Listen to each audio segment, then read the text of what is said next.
ಕಚ್ಚಿದ್ರೆ ಬರುತ್ತೆ dengue? Okay, ಯಾವಾಗ ಕಚ್ಚುತ್ತೆ ಈ ಸೊಳ್ಳೆ ಬಂದು? ಇದು ರಾತ್ರಿ ಕಚ್ಚೋ ಸೊಳ್ಳೆ ಅಲ್ಲ, ಇದು ಹಗಲೊತ್ತಲ್ಲಿ ಕಚ್ಚೋ ಸೊಳ್ಳೆ. ಈಗ ನೀವು ಸ್ಕೂಲಲ್ಲಿ ಒಳಗಡೆ ಕ್ಲಾಸ್ ಕೇಳ್ತಾ ಇರ್ತೀರಲ್ಲ, ಅವಾಗ್ಲೂ ಕಚ್ಚೋ ಸೊಳ್ಳೆನೇ ಇದು ಡೆಂಗ್ಯೂ ಸೊಳ್ಳೆ ಆಗಿರುತ್ತೆ. ಓಕೆನಾ? ನೀವು ಅದಕ್ಕೆ ಏನ್ ಮಾಡ್ಬೇಕಲ್ಲ, ಗುಡ್ ನೈಟ್ ರೋಲಾನ್ ಅಂತ ಹೇಳ್ತಾರಲ್ಲಪ್ಪ, ಇವಾಗ ಕ್ರೀಮ್ ಎಲ್ಲ ಬರುತ್ತಲ್ಲ ಓಡೋಮಸ್ ಎಲ್ಲ, ನಿಮ್ಮ ಅಪ್ಪ ಅಮ್ಮನ್ಗೆ ಹೇಳಿದ್ರೆ ತೆಕ್ಕೊಡ್ತಾರೆ, ಅದನ್ನ ಕೈಗೆ ಹಚ್ಕೊಂಡ್ ಬರ್ಬೇಕು ಮನೆ ಸ್ಕೂಲ್ಗೆ. ಓಕೆನಾ? ಮನೇಲಿ ಏನ್ ಮಾಡ್ತೀರಾ? ಮನೆಗೆ ಹೋಗಿ ಹೇಳ್ತೀರಾ ಇಲ್ವಾ ಡೆಂಗ್ಯೂ ಬಗ್ಗೆ? ಏನಂತ ಹೇಳ್ತೀರಾ?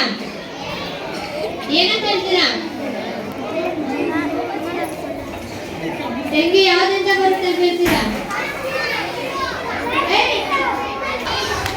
ಸೊಳ್ಳೆ ಯಾವ್ದ್ರಿಂದ ಬರೋದು? ನೀರಿಂದ, ವಾಟರ್ ಇಂದ ಬರೋದು. ನೀವು ನೀರು ಮನೆ ಹತ್ರ ನಿಲ್ದಂಗೆ ನೋಡ್ಬೇಕು.